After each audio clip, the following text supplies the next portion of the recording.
नैना मन न मिलाए अपन मान के, मांग मोला सजाए सिंदूर जान के। नैना मन न मिलाए अपन मान के, मांग मोला सजाए सिंदूर जान के। मोर दीवानी रे डोंगरी माया बे तेंदू चार खवा हूँ। मोर दीवानी रे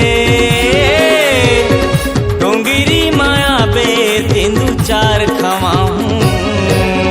नैना मन न मिलाए अपन मान के, मांग मतोला सजाए सिंदूर जान के। और मयारू रे डोंगरी माँ हूँ तेंदू चार खवाबे। और पिरोही रे डोंगरी माँ हूँ तेंदू चार खवाबे।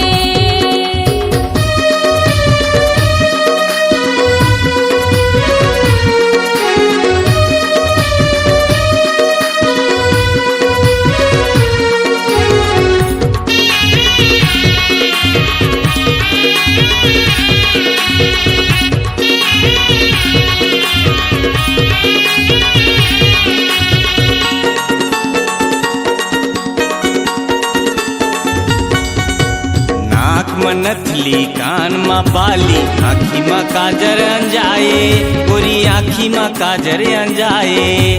बेनी गथाए फीता डार के पुत्री असन सजाए, रानी पुत्री असन सजाए।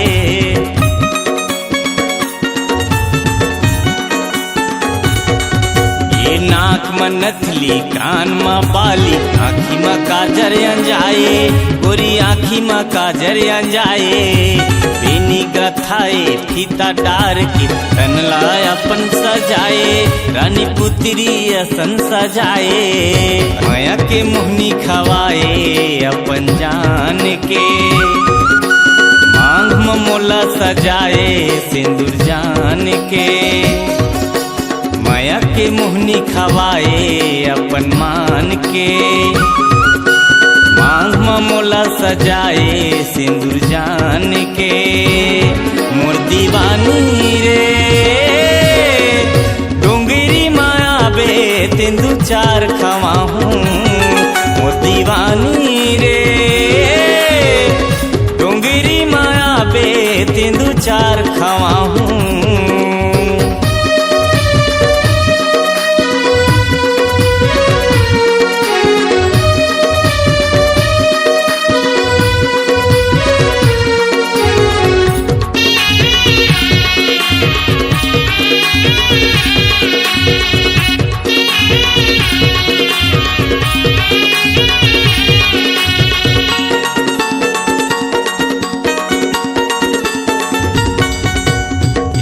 गोरी नारी कंचन काया रूप में तोर मोहागे, रानी रूप में तोर मोहागे।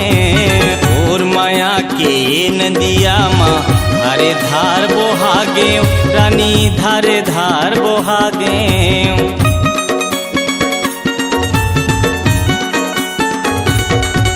ये गोरी नारी कंचन काया रूप में तोर मोहागे, रानी रूप में तोर मोहागे। और माया के नदिया माँ धारे धार बोहागे, गोरी धारे धार बोहागे। तिरछी नजरिया मारे अपन जान के, मांग में मोला सजाए सिंदूर मान के। तिरछी नजरिया मारे अपन मान के, मांग में मोला सजाए सिंदूर जान के। मोर दीवानी रे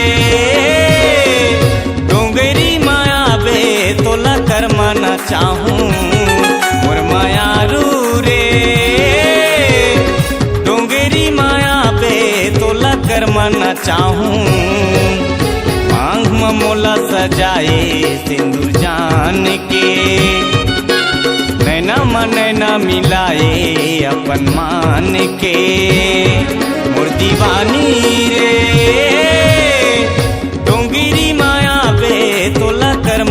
चाहू